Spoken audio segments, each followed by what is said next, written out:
Hello everyone, मेरा नाम है पवन सोलंकी और आज अपनी बात करेंगे रक्त या ब्लड के बारे में। ठीक है, तो इसकी जो स्टडी होती है, रक्त की स्टडी क्या कहलाती है? सेरोलॉजी। रक्त की स्टडी क्या कहलाती है? सेरोलॉजी, या इसे हेमेटोलॉजी भी कहते हैं।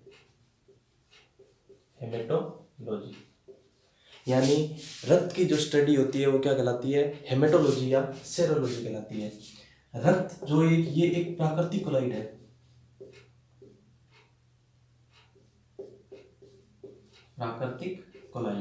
प्राकृतिक कोलाइड क्या होता है? आप जैसे आप एक नॉर्मल भाषा में समझो कि प्राकृतिक कोलाइड वे होते हैं जिन्हें किसी छलनी में छानने पर वो पूरी तरह से नहीं छलते, यानी उसका कुछ भाग क्या छलनी में रह जाता है, तो उसे एक नॉर्मल भाषा में अपनी बात करते हैं तो उसे क्या कहते हैं? कोलाइड कहते हैं।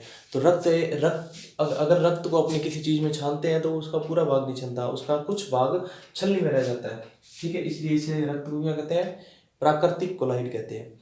और ये एक संयोजी ऊतक है। रक्त एक संयोजी ऊतक या कनेक्टिंग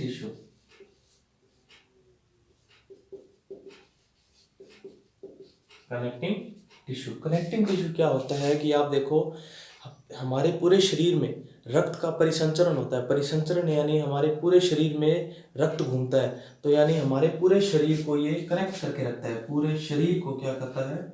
पूरे शरीर को कनेक्ट करके रखता है। पूरे शरीर को कनेक्ट, इसीलिए इसको क्या कहते हैं? कनेक्ट करके रखता है, इसीलिए इसको क्या कहते हैं? Connecting tissue. यानी रक्त हमारे शरीर का क्या है? Connecting tissue. हमारे शरीर में रक्त परिसंचरण होता है पूरे शरीर में। और रक्त परिसंचरण की खोज किसने की थी? रक्त परिसंचरण की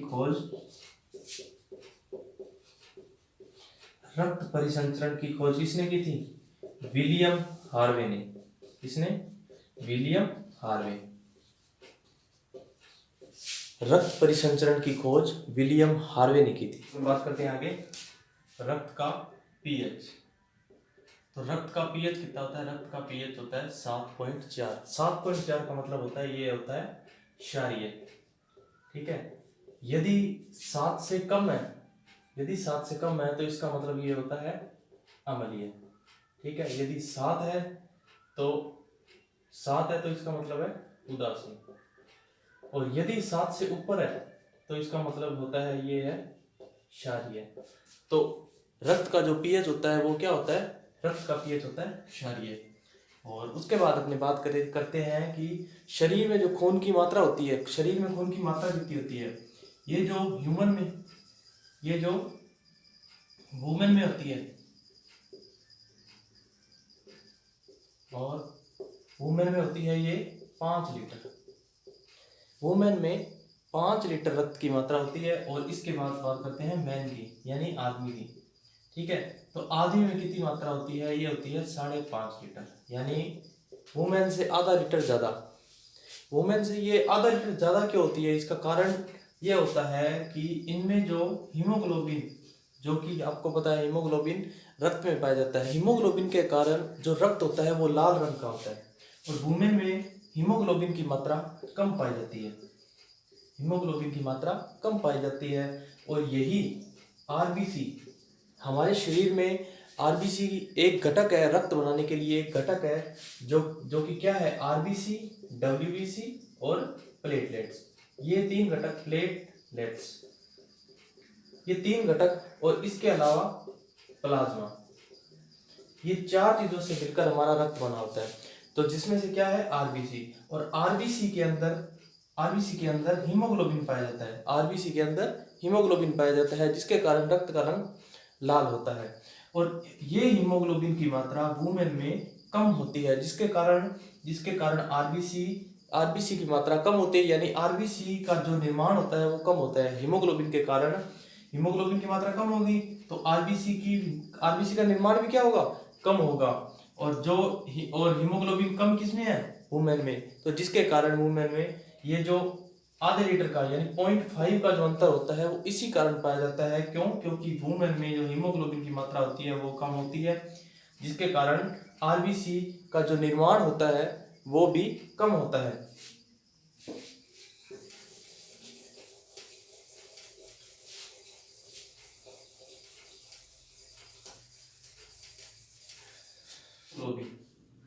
ठीक है।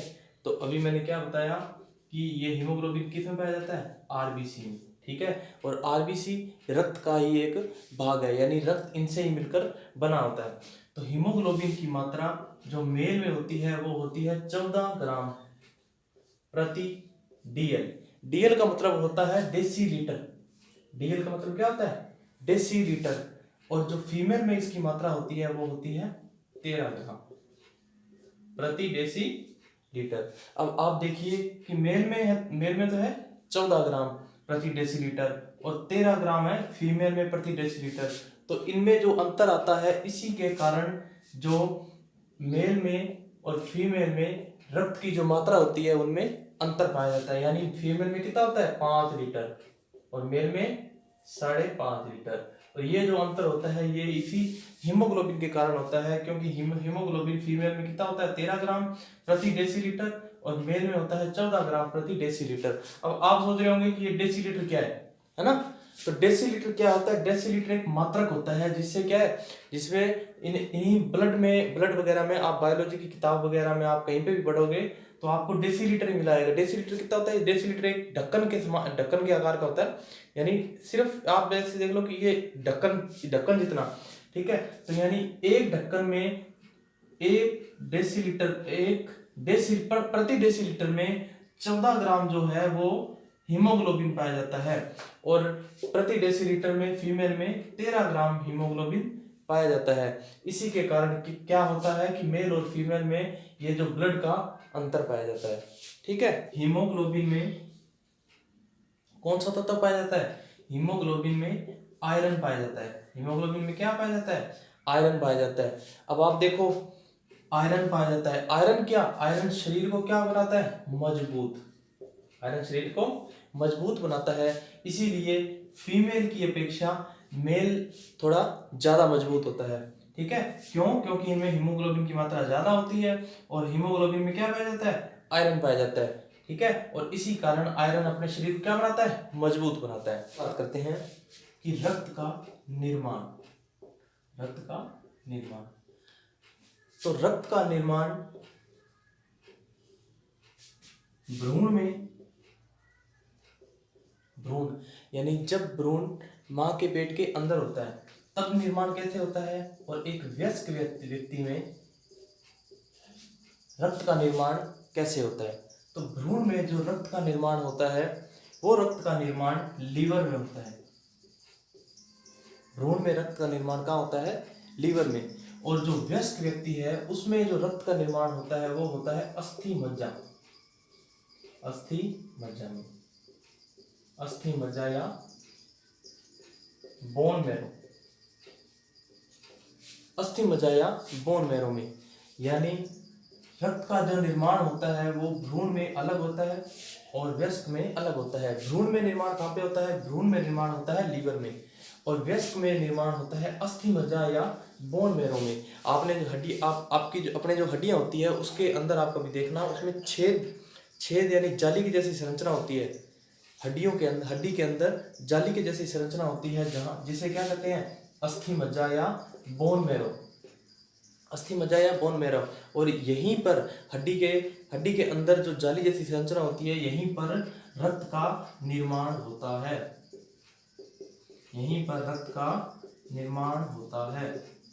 ठीक है। अभी अपनों ने बात की इसके रक्त के क्या निर्माण के बारे में। अब रक्त का निर्माण होगा तो इसका स्टोरेज भी तो होगा ना कहीं स्टोरेज। तो अब अपने बात करेंगे इसकी रक्त के स्टोरेज की। तो रक्त का जो स्टोरेज होता है वो कहाँ होता है, वो होता है प्लीहा में।